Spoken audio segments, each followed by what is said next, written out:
Bismillahirrahmanirrahim. Assalamualaikum warahmatullahi wabarakatuh. Baiklah, hari ini kita akan mempelajari bahasa Indonesia dengan materi cara menentukan ide pokok dari suatu teks. Nah, minggu lalu Ibu kan ada suruh mengerjakan untuk menuliskan ide pokok. Nah, masih banyak anak-anak Ibu yang salah. Jadi, mohon diperhatikan video ini ya, supaya dapat mengerjakan latihan kita berikutnya. Nah, pada minggu yang lalu kita mengerjakan mencari ide pokok dari cerita teks ini kan. Bagaimanakah jagung berkembang biak? Ya, masih ingat kan dengan teks ini? Nah, dari paragraf pertamanya itu kita lihat di sini Ibu membuat ide pokoknya itu kan Ibu contohkan jagung sebagai salah satu makanan pokok di Indonesia. Kenapa kalimat ini Ibu buat? Nah, sebelum kita mencari atau menentukan ide pokok dari suatu teks, kita harus tahu dulu apa itu ide pokok, ya. Ide pokok itu adalah ide atau gagasan yang menjadi pokok pengembangan paragraf.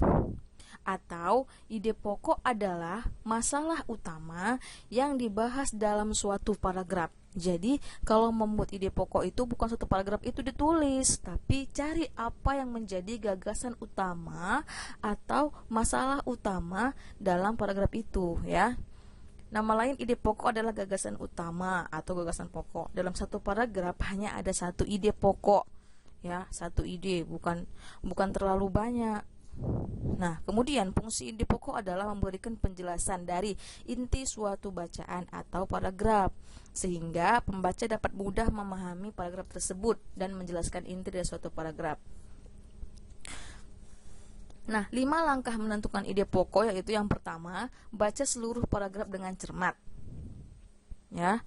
Kemudian, cermati kalimat pertama hingga akhir.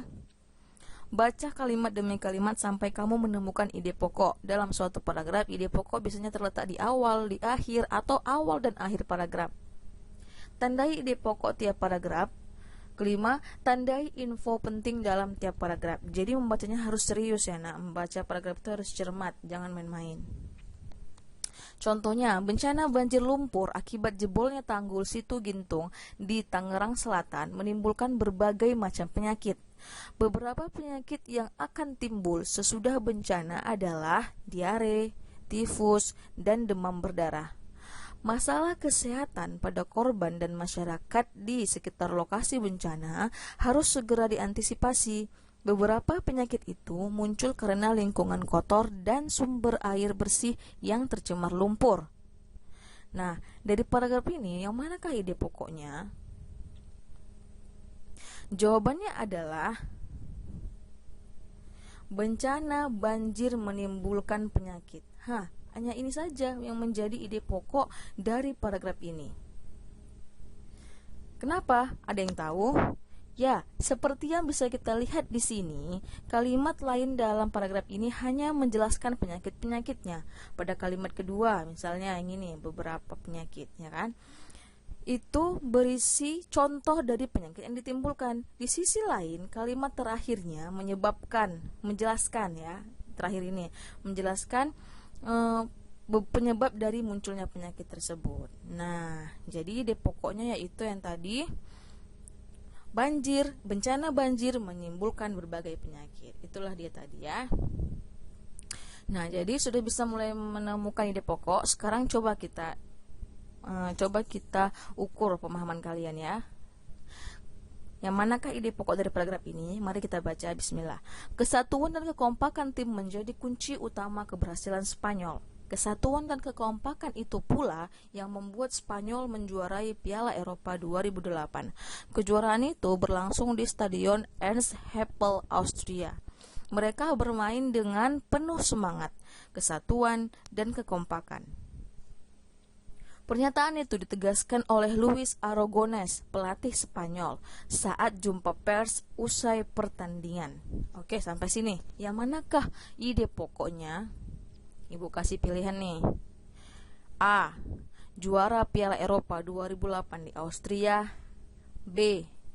Kunci utama keberhasilan tim Spanyol. C.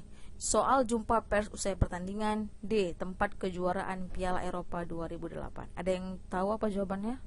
Coba simpan jawaban dalam hati. Oke, jawabannya adalah B. Kunci utama keberhasilan tim Spanyol. Kalau ada yang belum mengerti, baca lagi paragraf yang pertama ya, ulangin lagi videonya. Oke, lanjut. Nah, di sini yang tugas kita yang minggu lalu, perkembangan biang tele pohon itu banyak sekali yang salah ya. Ini udah Ibu kasih jawaban yang benar. Jadi nanti diperhatikan lagi yang mana ide pokoknya. Jadi paragraf pertama, ketela pohon disebut juga. Nah, silakan Anda baca. Jawaban ide yang pertama kan informasi penting ya. Informasi pentingnya ini bisa beberapa poin informasi penting.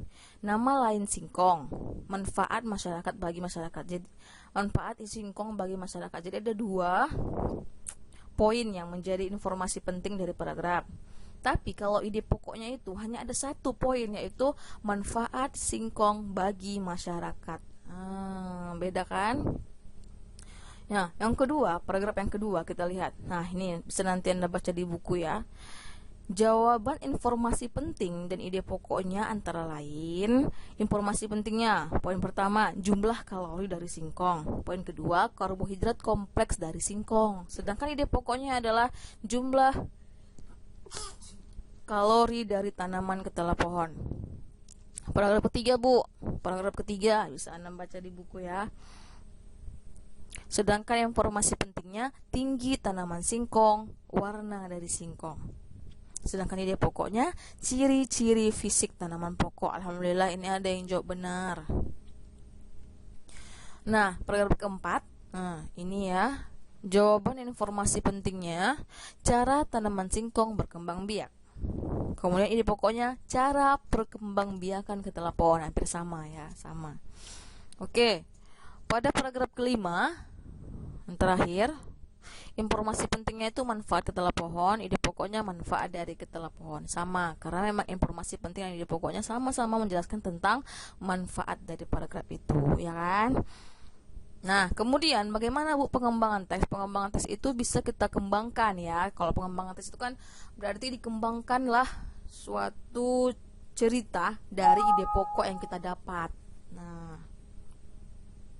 kemudian latihan kita hari ini, kerjakan lembar kerja siswa LKS ya, tema 1 bagian 1 dan 2 halaman 16 yang pertama, kemudian halaman 17 yang kedua di kertas double folio.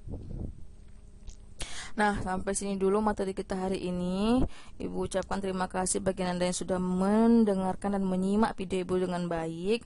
Ibu harap latihannya dikerjakan ya. Ibu akhiri. Assalamualaikum warahmatullahi wabarakatuh.